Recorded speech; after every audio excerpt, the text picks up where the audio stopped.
This is the After Party, live with Kim McAllister. Pick a couch, grab a drink, and settle into the conversation.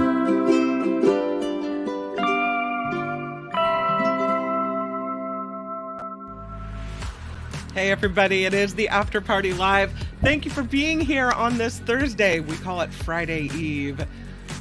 Great Mark Thompson show. Love David Katz today. Really good Nikki Maduro show. And we'll have another one for you tomorrow. Of course, the Nikki Maduro show at 10 a.m. Mark Thompson show at 11. And then here we are at the After Party Live.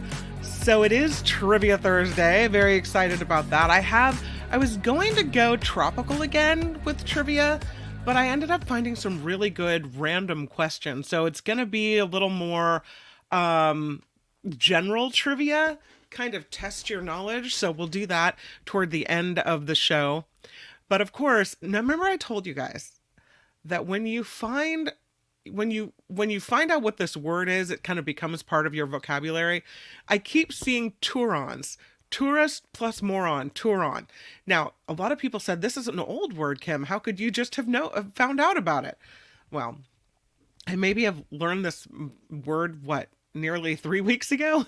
And since then, it's been Turon City. So I have another great Turon story for you guys today.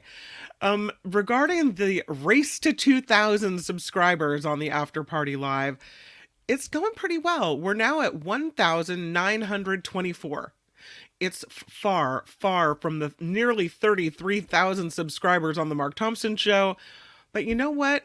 49 people have subscribed in just the last month. So I think that's wonderful. And thank you so much for just clicking that subscribe button. If you can share the shorts, the little short 60-second videos, that may help. So I would appreciate that. The huge thank you to everyone who has contributed to the show. You can find the PayPal link in the show description and also in the About section on the YouTube show About tab.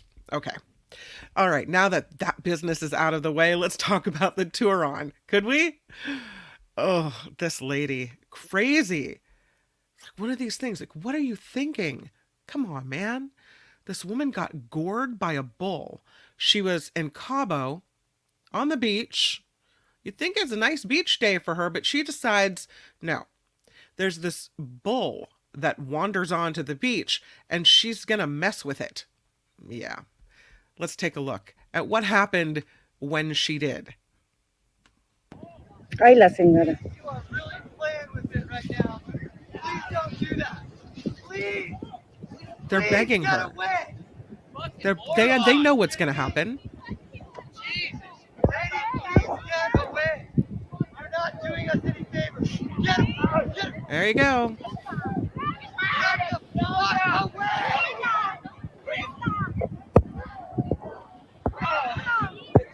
We tried to fucking tell you. Yeah. Sorry for the swear word there. But there she is, getting tossed around on the sand and gored by this bull. Horrible. So she ends up in the fetal position, as you can see there. I mean, it's hard to watch. This happened in the Cabo San Lucas area. Video of this, which we just saw, shows the bull eating from a bowl under the canopy that she had set up on the beach. She was apparently trying to coax it away from the area. Later in the video, the bull is still on the beach, eating from some bags left in the sand, several feet from this woman's campsite. She tries to grab the bags away from the bull while bystanders are heard yelling, "You're really playing with it now. Please don't do that." They're saying over and over again, "Don't do it." She drops the bags as the bull moves toward her, but she stays in the area, tries to pick one of the bags up again. Someone yells, "Jesus, please get away. You're really not doing us any favors." And that's when the bull starts to charge. It just tosses her around like a rag doll. And once she's on the ground, you can see her there in the fetal position. It stops. Now, after this, other bystanders got the bull to wander away from the area. They threw water at it from a bucket, and that made it leave. We don't know what the condition of this woman is. She is seen at the end of the video standing back up, so getting up to her feet after she was gored by this animal. When you see an animal like this, a large animal, it's bigger than you, why would you mess with it? People have this false sense of, I don't know, like safety, security, a false sense of a thought that they're going to somehow be able to manage this situation. I would call her a Turon. When a bull wanders under your canopy on the beach, go take a swim or walk away and wait for it to leave. People. Maybe call the local authorities and say, listen, I could really use some help here. Someone with a rope. Maybe, I don't know, a farmer who does this every day. God, people. So this horrible video, and there she lays on the sand. I guess we'll finish it. Let's see what else. She's staying down now. Yeah. And I don't know all the expletives that are being hollered in Spanish, but I would assume it's quite a bit. Yeah, and that's it. So there you go. And somebody taping this woman, that is not normal. Here's something that is a little more normal. The story is out and the results are in. The most normal state in the United States is, yes, Illinois. That's right.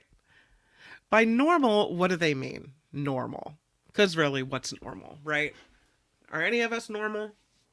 I don't know. I don't think so. We're all weird in our own weird way. But the Washington Post used U.S. Census data to determine what U.S. state best represents normal America as a whole.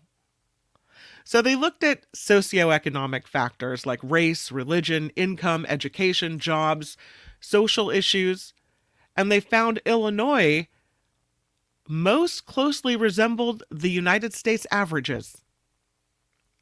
So there you go. They most closely resembled America as a whole based on racial makeup, broken into percentages of white, Hispanic, Black, Asian, Native American. The state of Connecticut ranked second behind Illinois on the racial makeup index score. Alaska and Hawaii found to be the least similar to the United States in terms of race. They were at 50 and 51, so they're at the very bottom. Arizona, most like the U.S. in its religious makeup, followed by Pennsylvania in the second spot and Wisconsin in the third. Utah and Alabama, 51st and 50th, were last in religious diversity rankings. They're very religiously homogeneous. Everybody believes the same thing down there. The Washington Post also looked at how similar the states were to the rest of the United States in terms of income. And again, Illinois comes out on top based on median income. The state of Georgia was second, followed by Arizona. So the education, they say, helps determine income. And so Illinois ranked pretty high, 5th across the nation there. The census data found adults aged 25 or older. They divided those with and without a high school diploma, those with only a diploma, those with each tier of degree in college. Georgia took the top spot there, followed by Florida. So the scores in all 30 variables were given a weighted index value, and Illinois, which got 91, beat out Florida at 90, Pennsylvania at 89, Connecticut 87, and Michigan 86. So I guess if you're looking for your typical, normal American experience, that's where you would go. You would go to Illinois. Yeah. I want to say Lori sent me this next animal story, but I could be wrong. So I apologize if I didn't write down who sent it to me, but I really love it. This is, it's just a video of baby geese, but I'm telling you, I mean, as a mother of 2, this is a hell of a lot of baby geese. Check this out. It's like they just keep coming and coming And coming and coming. I mean, that's a lot of babies, ma'am. Look at them all. Very cute, though. And off they go. Yeah, it's like a clown car of baby geese as we begin our animal segment. Look how cute they are. And they're doing pretty well, staying together and staying in their line, except for that one straggler at the back. But there they go. I thought that was cute enough to show you guys. Kind of adorable as we start our animal segment. Also have this story about this miniature poodle named Sage who won at Westminster. So this is exciting news for people that follow the Westminster Kennel Club. Sage is kind of funky looking, I have to say. Lots of puffballs in the way that she's groomed. But she is this year's big winner of the very prestigious dog contest. And here's how she looks. I mean, this would be expensive, getting your dog groomed like this all the time. There she is. Lots of little puffballs on her. But she wins. She is a miniature poodle. Again, her name is Sage. And she took the top prize this week at the Westminster Kennel Club. The handler here said this is his final time. His name is Kaz Hosaka. This is his final time at the most prestigious canine event, or prestigious, in the United States. He's done this competing for 45 years, and he's had 2 Best in Show dogs, and now he plans to retire. So Sage was the 11th win for poodles overall of various sizes at Westminster. Only Fox Wire Terriers have won more. Interestingly, Mr. Hosaka, you see here, who's retiring, his last win was with a miniature poodle as well. So he says it's very happy, very exciting. Sage beat out 6 other finalists to take Best in Show. Second went to Mercedes, a German Shepherd. So I don't know. I don't know if you feel about these dog shows parading these animals around like this. But, you know, it's always news. They have some exciting news from the Monterey Bay Aquarium.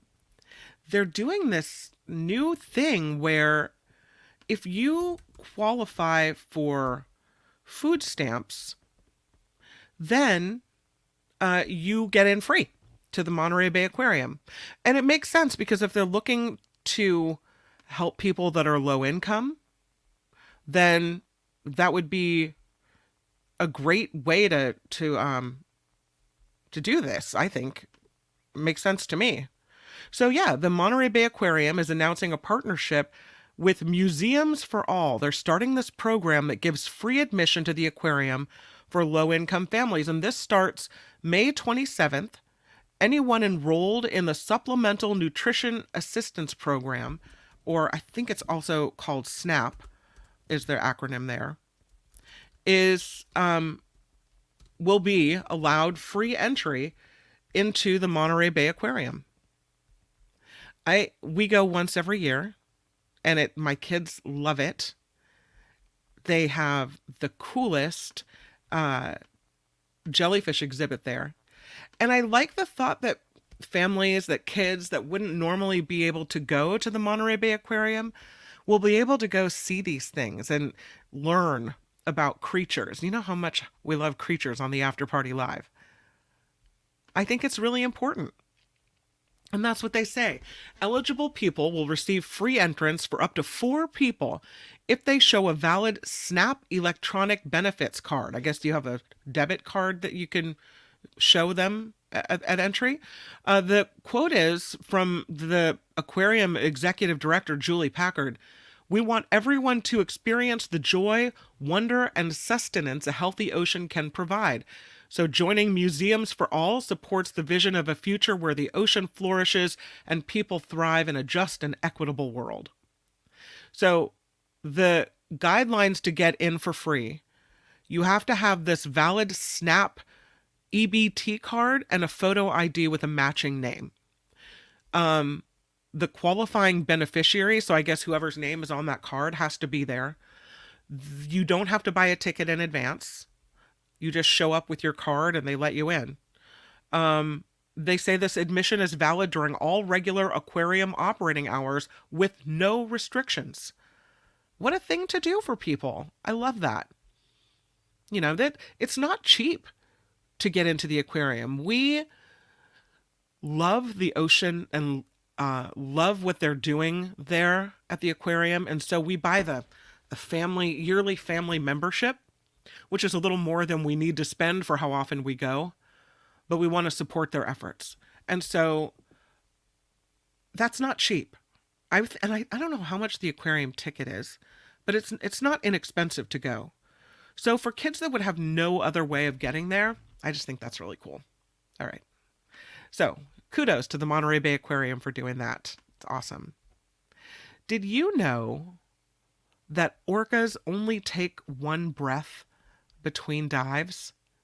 That's this new study they've done. And what they tried to do is put orcas on a kind of an orca Fitbit. That was the thought. That they would then monitor the breaths they take and their lives to try to figure out. So I have to stop the screen to show you my orca. There it is. There's the orca. Yeah. They would then monitor everybody, or the orcas, not everybody, just the orcas. But kind of cool. What they found out is that they don't need that much air. They put this orca Fitbit to try to help these endangered, threatened predators. And in doing so, they found that orcas can we know they can take on great white sharks all by themselves. They can do many things that are interesting, but they only take one breath between their dives. The study is published in the journal PLOS ONE. And the thought is that this information could have important implications for conservation. Now, their study size was small. They observed 11 northern and southern resident killer whales off the coast of British Columbia. Killer whales, or orcas. The things they do in this area, they eat salmon, which is different than orcas that eat larger prey, like sharks and dolphins and things. But in looking at these orcas, they say they started to get a better understanding of the energy requirements of the resident killer whales in British Columbia. The northern resident killer whales are threatened. The southern resident killer whales are endangered. So they say it's really important for them to know how much energy these whales are using and how much food they need to survive as well.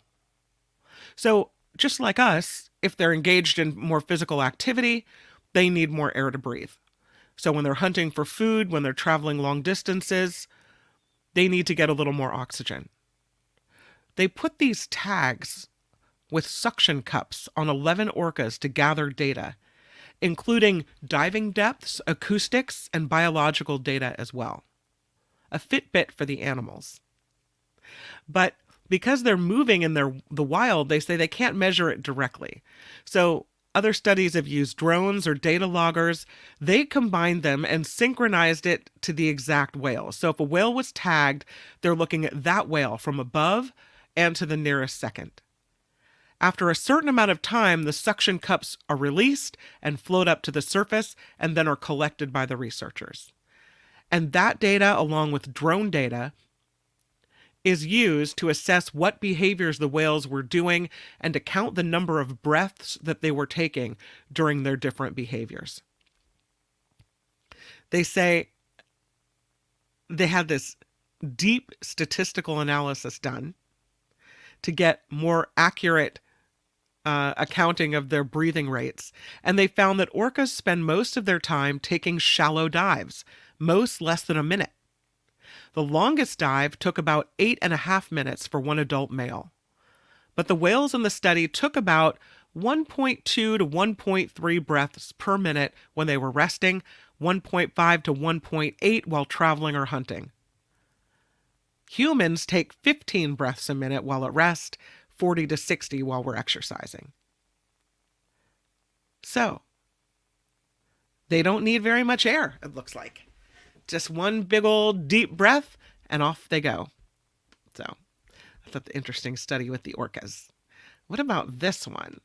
And I put this story in, if only because the description is so interesting to me. I just had to read it to you. These are parasitic wasps. And I mean, when you think about what they do, it's really rather zombie-like. Here he is. I'm sorry to show you a picture of a bug up close because I know I don't like it either, but there he is. These wasps are called Micropiletus demolitor. And listen to this. If you puncture the ovary of a wasp called Micropiletus demolitor, viruses squirt out in vast quantities, shimmering like iridescent blue toothpaste. An entomologist at the University of Georgia says it's very beautiful and just amazing that there's so much virus made in there. This story out of Popular Science. And it's about the viruses that wasps turn into these biological weapons. Now, I don't necessarily know if this is news or just really interesting, but this is the wasp that lays its eggs in caterpillars, and the particles in its ovaries are domesticated viruses that have been tuned to persist harmlessly in wasps and serve their purposes. But when the wasp injects the virus particles into the caterpillar through the wasp's stinger, along with the wasp's eggs, the viruses dump their contents into the caterpillar's cells, delivering genes that are unlike those in a normal virus.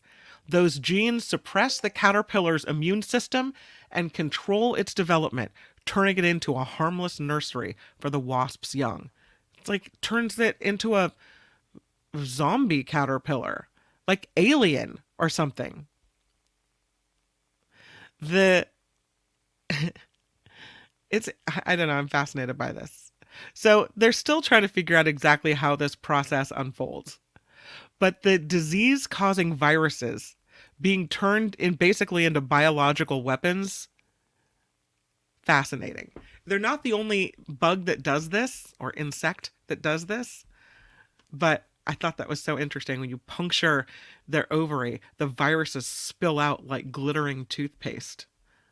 All right. Well, how about we go from bugs to Disneyland? Because now we need a little bit of happiest place on earth. It is now confirmed that Avatar Land is going in this new expansion at Disneyland. Pretty exciting. You'll be able, I hope they're stocking up on the blue body paint as we speak, because they're really going to need it.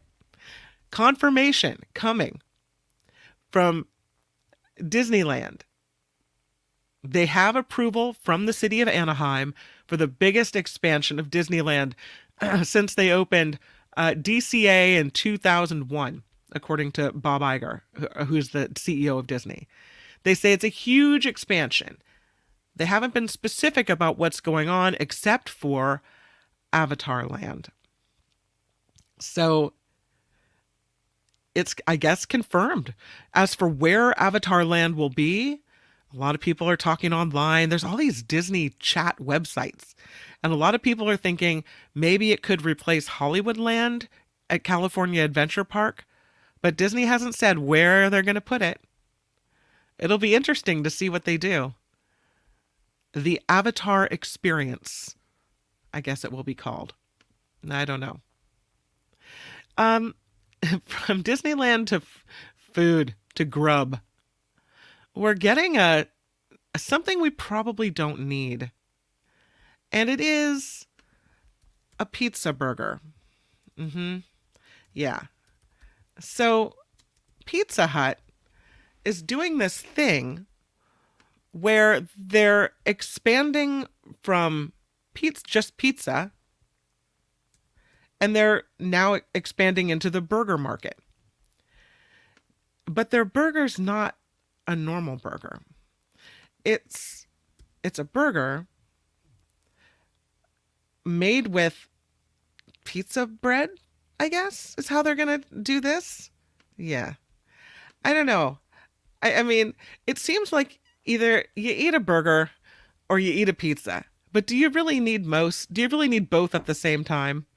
It's a limited edition cheeseburger melt, made with all the components of a bacon cheeseburger: beef, applewood smoked bacon, onions, mozzarella, cheddar. And it's sandwiched between two Parmesan-crusted thin pizza crusts. They say they have the world's best burger dipping sauce on the side. The Pizza Hut people say, hey, we thought we'd kick off our burger journey with something bold. So we're making waves in the burger chain drive-thru, serving up our delicious new cheeseburger melt for all you burger lovers out there. I don't know. Now, Pizza Hut is deploying their delivery drivers to make appearances at fast food burger chain drive-thrus.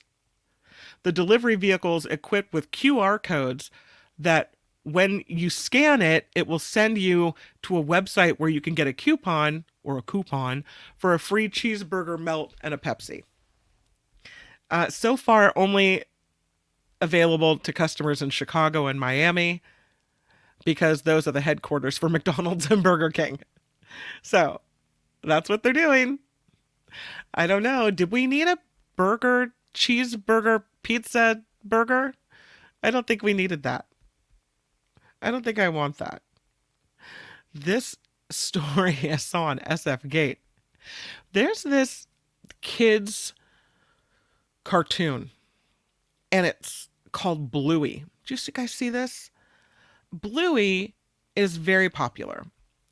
And so when this hot dog restaurant decided that they were going to do an event featuring Bluey, they didn't really realize how big of a deal it was going to be. They said they got thousands of RSVPs on their website, but usually people RSVP and then, hardly anyone actually follows through and shows up. Well, it didn't go well. And apparently people expected to see Bluey. That's not what they saw. And plus, they were just overwhelmed by people. Take a listen. Or not. Nope. I don't think we're going to listen to that. But so here's the... Oh. Yeah. Okay. Climate change. It's easy to feel. All right, my A apologies local for that. restaurant says they wanted their own family-friendly day with cartoon character Bluey. They expected a few dozen people and regulars. Thousands RSVP'd. Hundreds of families were left fuming and say kids were disappointed. The restaurant spoke to Fox 5 and says they want to say sorry to all the families, and they underestimated the power of Bluey. When I saw him, my best ignore him. I was mad. What did he look like? The cartoon? Did he look like on TV? No, he looked like unexpected. We could see his beard. Sophia and other kids had the same reaction. The Bluey they expected was not who greeted them. On the left, this is a photo a parent took at an event with the popular cartoon character Bluey. On the right, it's a staff member of Dirt Dog in a makeshift Bluey costume. The kids were distraught. Some kids were crying. Some kids were upset, crying in their parents' shoulders. 3,000 people RSVP'd on the Facebook event. Crowds poured in for hours. There were lines outside in the heat. Inside, concerns about capacity. From the face painting to baked goods, many parents say they were underwhelmed, and the free stuff got snatched up quickly. How could you do that to little kids? It was a very upsetting moment to see so many kids, especially my daughter, just really upset. Dirt Dog apologized on social media and says they welcome feedback. Angry parents posted plenty of livid messages. Thanks for ruining my 3-year-old's day. I drove 1 hour just to see a grown man in PJs. Other parents defended Dirt Dog. It's a free event and a risk you take. My son loved it. Again, we expected like maybe 50, 60 people, the whole city coming out, and that's what we got, the entire city. Now knowing who Bluey is, we would have planned ahead and would have had security. There would have been more door regulations. Taj Wilder of Dirt Dog broke down their side. She says, first of all, the gourmet hot dog hotspot with a hip-hop edge expected a few dozen people. And though the event got thousands of RSVPs, most people typically never show up. She says staff members made and did everything. From the costumes, face painting, and even baked goods. But that's the point. She says staff like doing fun events, and it's a hit with the regulars. As for the crowds, she says had they known so many people would have shown up, they would have managed the whole event with crowd control. Now, she says, they understand what parents expected. I knew Bluey was big, I just didn't realize how big he was. The biggest takeaway, if they want Bluey, go all out. You want to do stuff for the community, just make sure you do it at the highest quality. Yeah. Do it at the highest quality. So, and my apologies for the commercial, but can you imagine, like, you put together this event in such a lackluster way and you disappoint all of these people that come out for it? So now the company is sending a team from their Los Angeles location to put on a real Bluey event. The question is, were people that were so disappointed by the first one going to want to come to the second one? I don't know. I guess time will tell on that.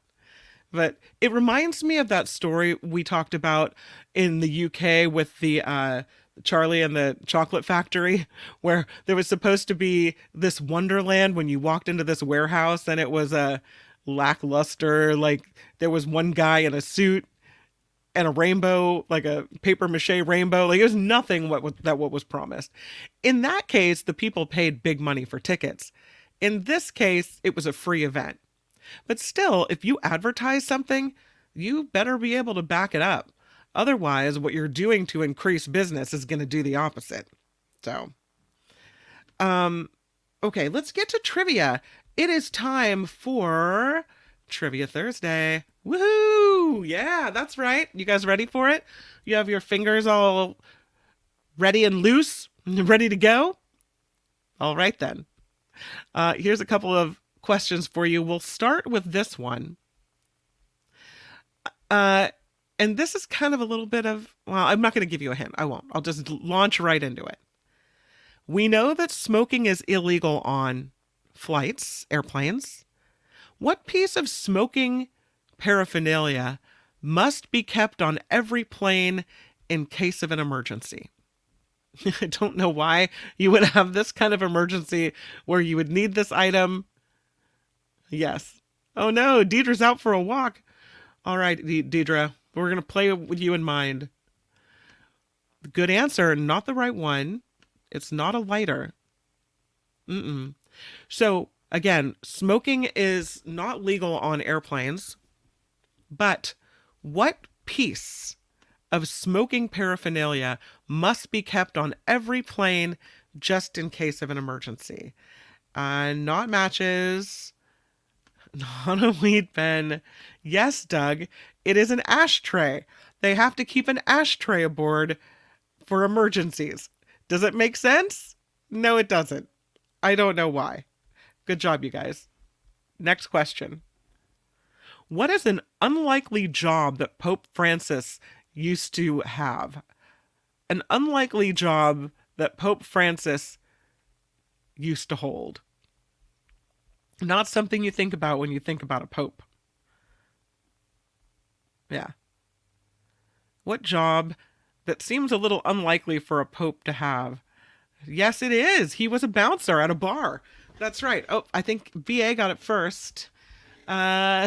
He was a bouncer at a bar. That's very true. The question is now, how much taller can the Eiffel Tower grow in the heat of summer due to the warming of the tower's iron?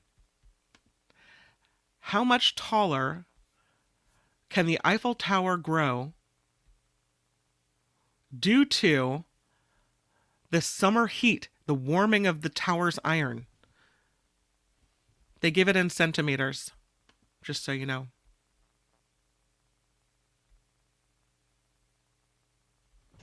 I don't know about the inches. I might have to give you guys this one. It is 15 centimeters. 15 centimeters. Yes. Does anyone know what the two M's in M&M stands for? M&M. What do the two M's stand for?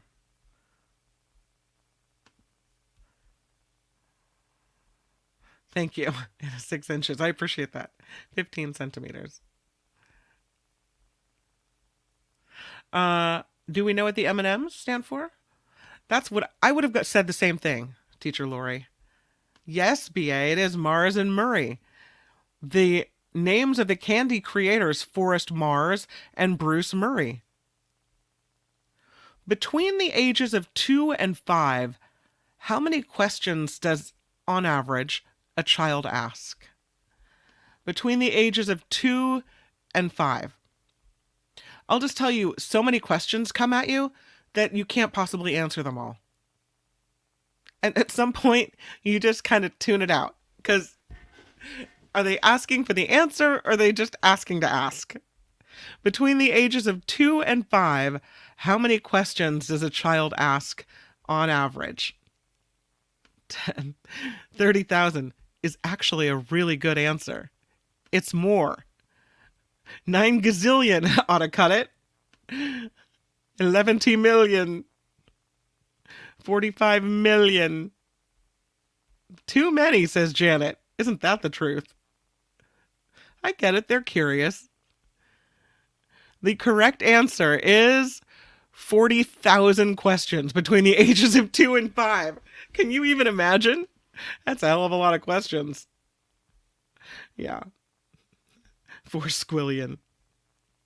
It's pretty close. But that's between Nancy and BA, probably. Yeah. Good job, you guys. Next question. What is the morbid origin of the term rule of thumb? Rule of thumb. Where did that come from? What's the origin of that saying? I think there's probably more than 40,000 of those, Walnut Creek. It felt like a billion. It felt like a hell of a lot, didn't it? No, it wasn't that. Good answer, though. Yes. Yes, Sandy. That is the answer. It was an old English law that stated that a husband could not beat his wife with an object wider than a thumb. Seriously. The rule of thumb. Can't beat me with something that's wider than a thumb. Well, gee, thanks for that. Here's a crazy question. It's kind of another number guessing question, though. In 2011, so a ways back, what ratio of divorce filings mention Facebook in their deposition? In 2011, what ratio of divorce filings mention Facebook in their deposition? 1 out of every how many divorces? 1 out of 3. 1 out of 3 divorces mention Facebook in 2011. Does that mean we should stay off Facebook to preserve the health of the marriage? I don't know. All right, good job. Okay, what color car is least popular internationally? Around the world, which is the least popular car color?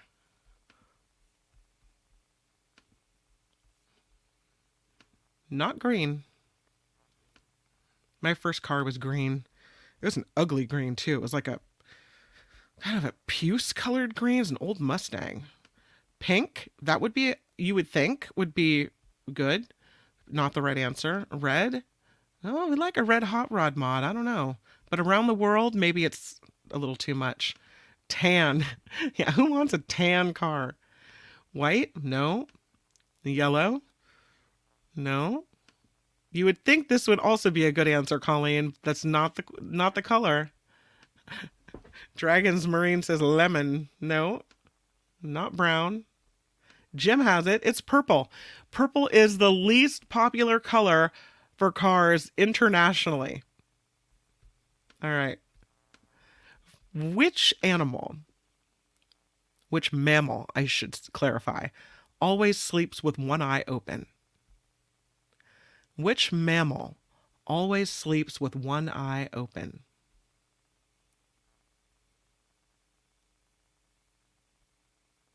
Jim doesn't buy the rule of thumb. I don't know. Given the history of the world, it doesn't seem far-fetched to me. But I'll do a little research, Uncle Jim. Yeah, that's what I had. The green of the 65 Mustang was terrible. It was an ugly green. It's true. Maud likes puce. All right. Well, I like you, Maud, so I'm going to give you that. What do we think? It is the dolphin. It is the dolphin. And here's why. Dolphins, only half of their brain sleeps at one time. So the opposite eye remains open while the one brain side rests. And that's why they only sleep with one eye open or one eye closed. Very good. What unassuming barnyard animal has the closest genetic resemblance to the long extinct Tyrannosaurus Rex? What barnyard animal is closest genetically in resemblance to T-Rex?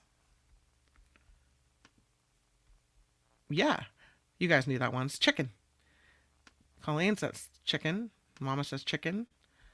Colleen had chicken. BA had chicken. Chicken, you guys got that one quick. Nice. Well done. Teacher Lori saying the rule of thumb thing is correct. We'll have to do a little research on that and get called out. I mean, we're not supposed to ask questions during trivia, right? Sometimes we can't help ourselves because, I want to know if it's true. I mean, part of trivia is learning new things, right? So, the way it is. All right, here's some music trivia for you. Songs of Summer. What country rap song in the summer of 2019 featured Billy Ray Cyrus? What country rap song in the summer of 2019 featured Billy Ray Cyrus? See if you guys get it. Yeah, Heather got it. John got it. Old Town Road. That's right. By Lil Nas X. Here's another one for you. Which beach is famous for its unique pink sandy shores? Which beach is famous for its unique pink sandy shores? Pink sand.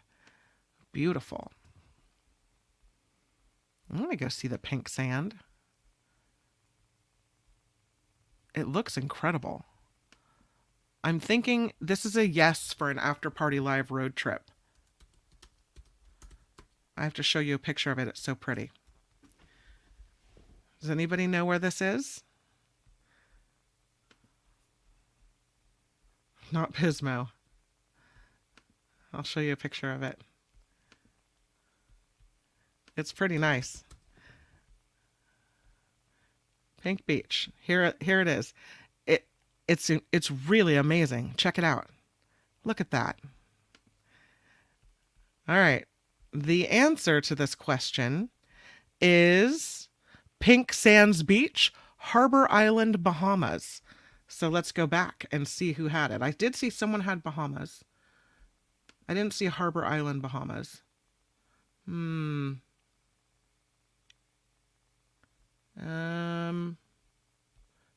couple Bahamas.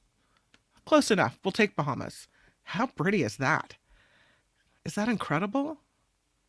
Oh, you got it first? Awesome. Well done.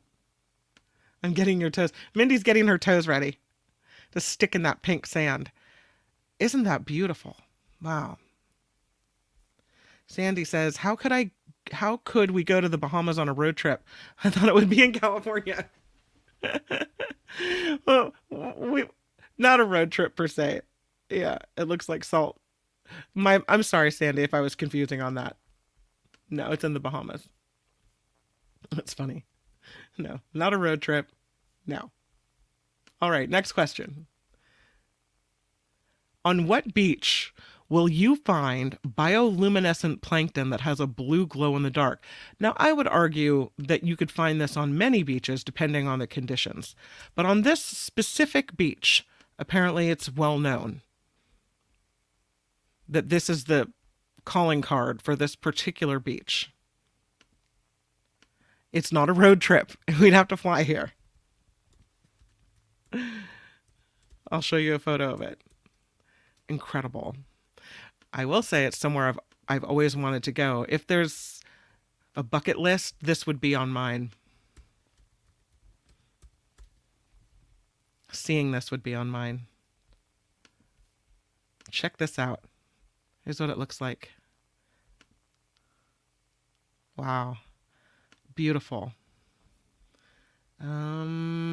Every beach. That's kind of what I think. Yeah. What do we have? I don't see the answer. The answer, this particular answer is Vadhoo, Vaadhoo, Vadhoo Island Beach in the Maldives. But I would agree with John, because this is possible all over the place, right? Depending on conditions. But I guess this particular beach is known for that. And it is pretty incredible. I mean, look at that. Between this and this is the world we live in. So after all the negative stuff in our life today, could we just have a little uplifting moment for that? Come on. That's pretty nice. All right, next question. Also beachy. Which Australian beach is famous for its sunset camel rides? Which Australian beach is famous for its sunset camel rides? I didn't realize that camels were a big thing in Australia, but apparently, yes. And you can take your camel ride on the sand. Pretty nice. Show you a picture, just in case you're thinking, why would I want to do this? Because it looks kind of cool. Sounds fun. There it is. There's your camel ride on the sand. Not seeing it.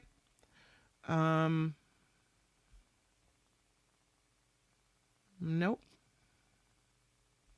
Not seeing the answer. The answer is Broomy Beach, or Cable Beach in Broomy. Cable Beach in Broome, Broome, Broome or Broomy. Then that's where you can take your camel ride at sunset on the beach in Australia. I'm down for that. All right. Here's a question that we just talked about yesterday. See? You don't know. At some point, the random stories on this show could actually come in handy. The question is, on which beach in Costa Rica is known or popular for green sea turtle nesting? What is the most popular beach in Costa Rica for green sea turtle nesting? Just talked about it yesterday as we took our trip together.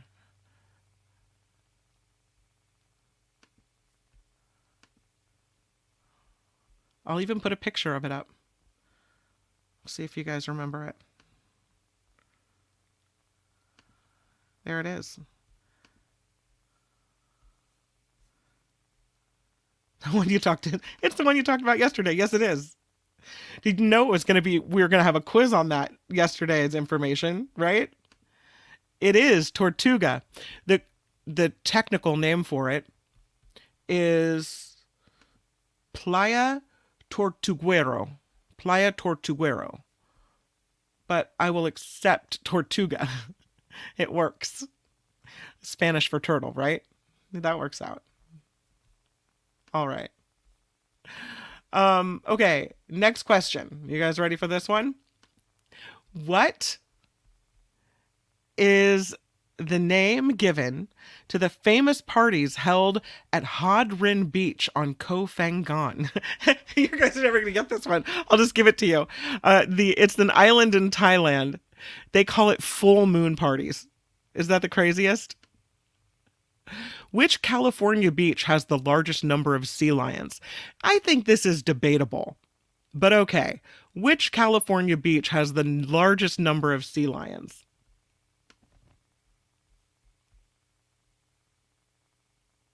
I didn't say to review the notes. No, I didn't. Año Nuevo. That's in the Bay Area on the peninsula. I've been there. It's amazing. And there were a hell of a lot of sea lions out there. That is not the right answer. Seal Beach? No. Although that was good. Again, the question. Which California beach has the largest number of sea lions? And the answer is La Jolla Cove. La Jolla Cove. Pier 39. They had a lot of them. What are they? 1,000 jumping in there. Oh, there's the elephant seals at Año Nuevo. My bad. You're right. Nope, it's La Jolla Cove would be the correct answer. The Battle of Normandy took place at over 50 miles of beach in 1944. Which beach saw the most casualties? The Battle of Normandy took place over 50 miles of beach in 1944. Which beach saw the most casualties? Yep. John got it. That's Omaha Beach. Omaha. Well done. Wish that wasn't a question, but yet it was. All right. How about another music question? What song of the summer in 1996 is often accompanied by its simple, well-known dance? What song of the summer in 1996 is often accompanied by its simple, well-known dance? You guys know? Yep. And you're singing it in your head now, aren't you? Linda, Colleen. I think Colleen was first to the punch on that. Colleen, everybody, you guys, good job. Macarena. That's the right answer. Good job. Okay. Here's another one for you. This is another music song, question. What 1966 tune laments high taxes on a beautiful day as the British lead singer lazes in the summertime? 1966 song talking about high taxes on a beautiful day as the lead singer from the UK lazes in the summertime. If you guys know this one. Yes, it is. Sunny Afternoon by the Kinks. Nice. I'm not singing Baby Shark today. No. Not singing Baby Shark. Oh, SJ Lola too. Nice. You guys got it. I would not have known that one. So well done. Sunny Afternoon by the Kinks. That's what it was. All right. Next song, another beach question. How about this? How long was Tom Hanks' character Chuck Noland stranded on the island in Castaway? How long was the character in Castaway played by Tom Hanks, stranded on that beach, on that island. If you know. It was 4 years. How do you guys know this? You guys are crazy good at trivia. If I had an award, I would totally give it to you. 4 years. He was there for 4 years. That's correct. Well done. I love your knowledge. Which French Polynesian island do the characters travel to in the 2009 romantic comedy Couples Retreat? It's a French Polynesian island that the couples travel to in the 2009 romantic comedy Couples Retreat. Do we know? Colleen, I'm a graduate of the School of Nerds. It is not Tahiti. Couples Retreat. What island? Yes, it is. Bora Bora. Ren and Sandy for the win on that one. Bora Bora. Should we do a couple more questions? We might be getting past our time here. What English beach was used in both the Harry Potter and the Deathly Hallows films and has since become a tourist destination for fans of the film? Which English beach used in both of the movies Harry Potter and the Deathly Hallows films and has since become a tourist destination for fans of the film?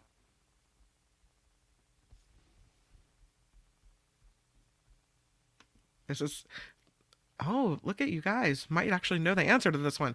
I thought this was going to be a hard one. No? I don't know. VA says something freshwater. I'm going to give it to you, unless somebody else had it. I don't see it. It is Freshwater West in Pembrokeshire. That's the beach used in Harry Potter. What's the name of the most convenient and popular beach used by many LA productions featured in movies like Iron Man, Face Off, The Big Lebowski, Malibu Crush? Very convenient and popular beach. Do we know what it is?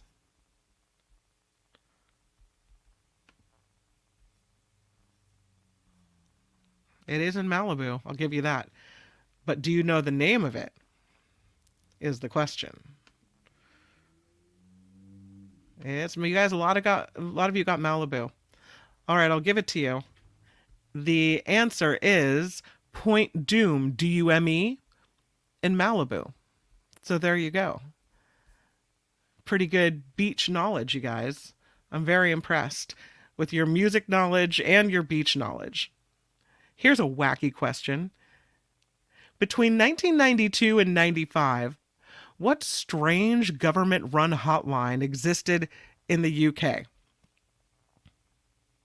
That hotline, if you saw one of these, you're supposed to call it in. Strange government hotline between 1992 and 95 in the UK.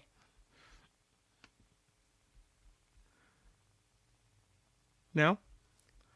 UFO. If you saw a UFO. No, it was not a UFO hotline, although that's an excellent guess. It was not the Loch Ness. UFO, the popular answer. Very creative. If you saw a lion, call it in. No. It's much more pedestrian than this. Much less exciting. Although I love where your minds go. Blue police box. No. If you saw a duck, call it in. Nope. If you saw a... not Bigfoot. If you saw a jaywalker, no. If you saw Jack the Ripper, no. If you saw a traffic cone, you were supposed to call it in on this hotline. Interesting allocation of government funds for that. Which 3 types of female mammals go through menopause? This will be the last question. Which 3 types of female mammals go through menopause? What do you think? We already know one of the answers, right? I mean, I'll give you this one. Humans. 3 types of female mammals that go through menopause.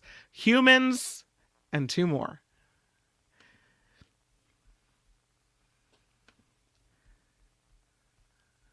Humans, bears, kangaroos? No. Monkeys, orcas, whales? Orca whales? No. Humans, whales, and apes? No. Interestingly. Humans, cats, and chimps? Mm-mm. Humans, chimps, and dolphins? No. Elephant is in there. Yes, Colleen. Humans, elephants, and I see whales, but not exactly what kinds of whales. The answer is humans, elephants, and humpback whales. Ha! Who knew? Humpback whales go through menopause. I have a whole new love for them now. And elephants. We all go through it together. Look at that. All right. Well, that was fun trivia. Thank you guys for playing along. Really great. Yeah, I thought that was interesting too. How did they tell? I don't, science research, etc. I don't know. Maybe they do get hot and moody. We all get hot and moody. I'm telling you what. Huge thank you for playing along with After Party Live Trivia. You guys are awesome, and I'm constantly amazed by how smart you are. Way smarter than me, that's for sure. I love it. Thank you for playing. Super, super fun.